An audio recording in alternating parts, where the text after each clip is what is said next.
In this segment, let's take a look at some of the working elements of vision marksmanship, such as leadership, decision making. We'll even take a look at barriers and how to handle those. Just a quick reminder of what vision marksmanship is, and we're talking about the ability to stay on track or on target during a vision achievement process. So we've been talking all along about 5-year plans. So this is what we want the organization to look like 5 years from now. The marksmanship part of that is the ability to keep the organization on track towards that vision and be able to complete that vision in a timely manner. So when we talk about leadership and decision making, leadership at all levels, executive, management, supervisorial, all those decisions on a day-to-day basis must support the MVGVP and the vision process, the process to get us where we want to be down the line in the future 4 or 5 years from now. So all those decisions must go to that. Now we know in any organization type, it doesn't matter if you're in the public sector, private sector, or a nonprofit, day-to-day decisions have to be made, and some of those are made really quickly. They're made basically off the operations, what product, what service you're providing, what needs to be done at a particular time. And we understand that in vision marksmanship. However, there are decisions that will be made, questions that will become before leadership, where you have to ask yourself, how does this decision affect the future of the organization? Where is it within the MVGP? Where is it within the vision achievement process? Does it take us off track if I make a decision one way or another? So like I said, not all decisions will make those, but as a leader, you'll have the experience to know when those questions come to you, and they're not decisions that you're going to make right away. These are decisions that will be made after some research or over a period of time after you think about this and what it does for the future of the organization. Let's spend a little time on the leadership actions. Once again, we're talking about in any organization, this is any level of the organization that has responsibility for the MVGVP and moving toward the vision process. So first of all, a leader is going to provide clear understanding of the priorities. Remember we talked about the P, the priorities. What are the priorities this week, this month, this year, as we move towards our vision? We have to make sure we take the daily mission responsibilities into account. So we've talked about this in other segments. The daily mission goes on simultaneously with the vision achievement process. So once again, whatever product you're putting out, whatever service you're taking care of, your customers, the day-to-day mission has to be taken into account and has to continue throughout the vision process as well. There's got to be clear direction. And this is top down, down up, every level, every role within the human talent. Very important that there's clear direction of the action plan and the direction, and clear direction and clarification of what the MVGVP is and what the vision is. A leader is going to seek mutual agreement and understanding on the action plan. This goes back to every role player must have a grasp of what their role is within the action plan and moving towards the vision. And there must be mutual agreement. I, as a leader, say, I believe your role is this. The human talent role team member may say, I think it's this. You discuss it and make sure everybody's in agreement exactly what needs to be done. You need to delegate while maintaining responsibilities through accountability. So what this means is a leader, say you're a team leader and your team's responsible for a certain portion of the action plan or the vision. Obviously, you need to delegate. You need to trust your team members to get what's done, what's assigned to them. You need to be able to do this without telling them how to do it. Give them the direction they need, that they want, the training they need. Let them do it. But at the end of the day, you're still responsible to make sure that your team's portion gets accomplished. Remember, as a leader, do not overload your personnel or your work teams. Many times, especially as lean as we are today, you can't take people aside and say, you're just going to work on the mission. You're just going to work on the vision. You're just going to work on this part of the action plan. Some places are able to do that, and that's great. But most role players have a day-to-day mission that they have to accomplish. And moving towards the vision, those goals might be to the side. You can say, okay, you're going to spend 10 hours a week working on the vision, or whatever that is, or the team's going to meet one day a week for half a day just working on the vision. And the other important thing is follow up. Obviously, with everything we talked about, any time you delegate, you're going to follow up, you're going to see what they need, you're going to provide support, and we'll be talking all about that here shortly. So the leadership at all levels, especially those, say, team leaders that have specific responsibilities for achieving desired outcomes through the SMART goal process, need to ask these questions. Have I clarified the expectations of the task or activity? So when you assign tasks to team members, do they really know what they're supposed to be doing? Do they know what their expectations are? Ask yourself that question, and the answer should be yes. If not, you need to go back and re-explain that and clarify. Have I provided the proper resources to complete the task or activity? Now, there's a couple different ways to go about this. In some tasks, you may expect the team members to find their own resources, to do their own research and find what they need to complete their task. Or they may expect you to provide those resources for them. But talk to them, clarify this, so everybody has the same understanding and is on the same page on what the resources are. Have I taught the skills needed to complete the task or activity? Obviously, very important. If you have somebody that you're going to tell them to go do a task and they're going out to do it on their own and they've never had any training or experience in the skills needed to complete that task, you're setting them up for fail. And your responsibility as a leader, and the reason you're asking these questions, is to set your team and your team members up to be successful. So have I allotted enough time needed to complete the task or activity? That comes in the SMART goals. Have we given them the proper time? Are we giving them enough time during the week, during weekdays, while they're also completed their mission? So ask yourself all these questions. Have you done everything you can possibly do to help that team member be successful in completing the task or SMART goal they've been assigned?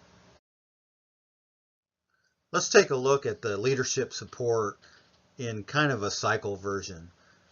So around the cycle, we have the strategic planning process, the MVGVP. Remember that, our action plans, our SMART goals, our benchmarks, the tasks and activities that need to occur to accomplish those, our evaluation and reviews process. Now let's talk about the leader support part of this. First of all, remember, manage things, manage resources but lead and guide people. Help them towards success. And that's what we've been talking about in this segment. Remember, after the strategic plan, communicate. Clarify, communicate. The MVGVP, the vision, exactly where the organization is moving. When you get to the action plan, you must train the people and you must budget. Training your human talent is very crucial. You need to hire right, and you need to train right and educate, and always give them the opportunity for professional development, and make sure they have the training to accomplish the task that you're asking them to move forward with. And budget. Do they need some type of budget? Now, there's a lot of tasks that can happen where budget's not necessary. But if it is, we need to make sure the budget's there. And that's from the executive level, the management level. Has the money been put into the process to get to the vision? Provide those resources. We just talked about this. Are you going to provide the resources, or do you expect them to find the resources? Whichever way it is, clarify it and make sure there's an understanding. I don't know how many times you've seen projects stall because there wasn't an agreement or there was a misunderstanding on where the resources were coming from, who's providing the resources.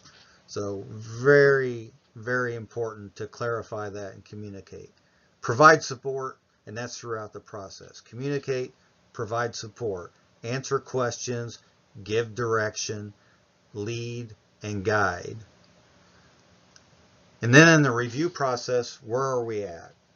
So every time a SMART goal is completed, there's certain areas of the vision have been completed. Where are we at, and what do we need to do next? So always evaluating where we're at in the process. This is another thing we need to talk about that should be at all levels, but especially at the management level. And that's asking yourself every day, what did I do today to advance the organization towards our vision? Throughout my career, I did do this every day. At the end of each day, some days it would be I did nothing. It may be weeks. Say we were too busy, we did nothing. And at the end of the month, you ask yourself again, what did I do this month to advance the organization towards our vision? Now, if you're using the SMART goals, the action plans, and the benchmarks, you're able to track all this. And there's a lot of different ways to track projects. And it's very important. But as a leader, you should be asking yourself this question every day. We've been talking a lot about SMART goals, and I wanted to touch on this again just briefly. This is not a SMART goal class. There's several of those out there, but I just wanted to touch on for Vision Marksmanship a reminder. Remember, when we're talking about SMART goals, they're specific. Who, what, when, where, which one, why we're doing this. Then they have to be measurable. How much, how many. Attainable. Have the ability to achieve the goal. Is it funded? Remember, we talked about budget. And is the attitude there? Is the attitude proper among the team members, the human talent that's been assigned to this particular SMART goal? Is it realistic?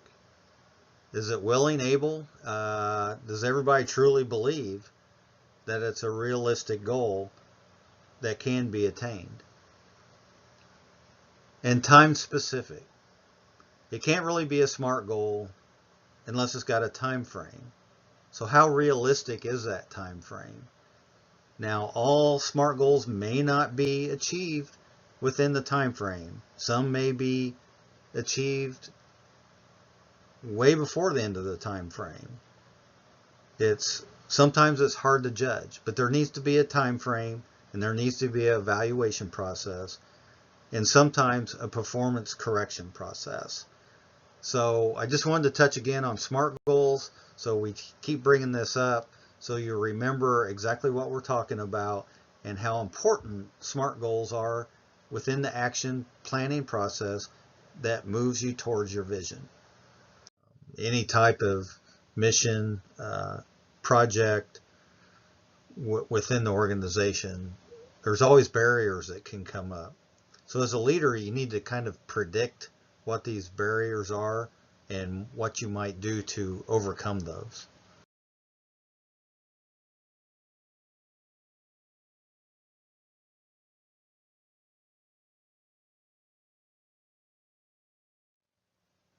Let's take a look at some of those possible barriers to the goal completion and the ultimate vision achievement. Right up there at number one is the mission itself.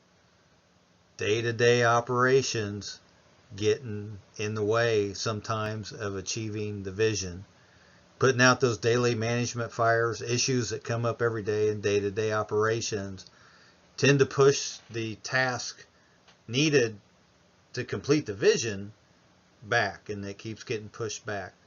This is a reason it's important that part of the mission needs to be continuous improvement. Part of the day-to-day operations and the scheduling needs to be continuous improvement. That makes sure that the process moving towards the vision is part of everyday operations, part of the weekly, the monthly schedule. The time was not realistic. This is a true problem, happens all the time. Sometimes it's hard to gauge the timing, whether it's the complete vision itself or a particular SMART goal. Sometimes it has to be altered. Sometimes visions may be, 5-year vision may happen in 3 to 4 years. Sometimes it may take 6 years. Once again, it all has to do with scheduling.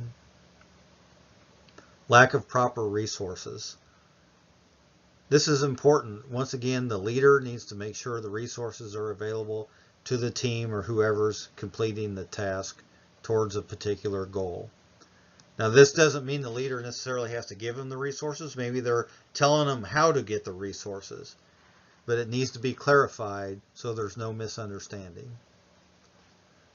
The inability of the team leader to coordinate or even maintain time management. This goes back to hiring right, promoting right, and training right, and making sure everybody involved, including the team leader, knows the scheduling process, knows how to schedule tasks, SMART goals, and making sure everybody moves towards task accomplishment. The team itself needs to be able to work together. And this starts from day one. Whether it's an individual working on something, 2 people, or a team of several people, they need to have the right attitude and the ability to work together and move towards accomplishing a goal. Some of this comes through team building. If the team building doesn't work, then maybe some team members need to be changed. Lack of leadership guidance or lack of focus. As we said in the first thing, day-to-day operations, the leadership could lose focus due to day-to-day operations. That's the reason it's important for the leadership to stay engaged with both the mission and the vision and scheduling both and having them mold together. The lack of training or resources for the team members, professional development's the key. Hiring right, getting experience, training your people, getting them the development they need in order to get the skills they need to accomplish the task that moves the organization forward. Definitely key and very important. Maybe the goal wasn't clear, or the goal wasn't a true SMART goal, or maybe the expectations were not clear. This goes back to what we've been talking about in this segment. Everything the leader needs to do to clarify and make sure the roles are grasped and understood, and that the time limits are understood. Scheduling, once again, and development are keys. Perceived priority versus actual priority. If you've been in any organization or business environment long enough, you've probably seen this, where a leader comes out and says, this is our priority. We're going to do X, Y, Z. And then over time, you see that the decision making that actually takes place doesn't support that priority. Maybe it veers off track and supports a different priority. So this is up to the leadership. It's also up to anybody that has roles within the action plan to make sure that this is clarified and that the priorities stay on track. The leadership must be engaged. And is the vision still valid? Many businesses from time to time find themselves changing their vision, changing their mission, maybe even changing their product scope altogether due to various issues, maybe economics, the past pandemic changed some business focus. So it's important that part of the vision process is reevaluating on a regular basis. Reevaluating where you are. Maybe the strategic planning process needs to be repeated because the focus has changed. Maybe it's a business that's been bought out and has changed the focus. So there are several things that could change the vision process, but most of the time it'll stay constant and valid. I myself created this Vision Marksmanship several years ago now. It's been almost 20 years. And I've been through 2 5-year vision periods and 1 6-year vision period, and started another one before changing organizations, and have been very successful in using this process throughout my career. And it can help you be very successful if you go by the scheduling and go by the vision marksmanship process. The day-to-day mission, the operations of the business or the organization, and the actions moving towards a vision can and should coexist. You need to use vision marksmanship to make sure that both stay on track. We've been talking about this quite a bit in this segment, that scheduling and the importance of the vision process and the mission need to be molded together in the day-to-day processes, the day-to-day operations, the day-to-day mission, to make sure that both are achieved.